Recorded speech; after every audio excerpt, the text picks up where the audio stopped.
আহমাদুহু ওয়া নুসাল্লি আলা রাসূলিহিল কারীম আম্মা বাদ।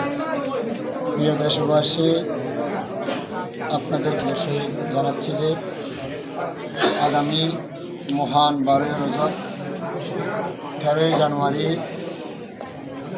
বাংলাদেশের আহলে সুন্নাত ওয়াল জামাতের জন্য তথা সুন্নি জামাতের জন্য জানার রক্ত দিয়ে আমরা সুন্নিয়ত পেয়েছি।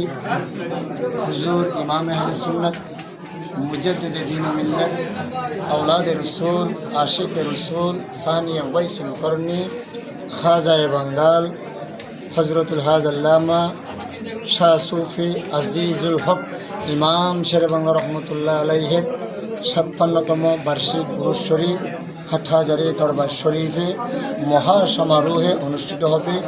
আমি গুনাহগার গোলাম হিসাবে হাটহাজারী দরবার শরীফের পক্ষ থেকে আপনাদেরকে ঈমানি দাওয়াত দিচ্ছি। আপনারা সকলেই ঈমানের সহিত হাটহাজারী দরবারে উরুস শরীফে উপস্থিত থাকবেন। আসসালামু আলাইকুম ওয়া রাহমাতুল্লাহ।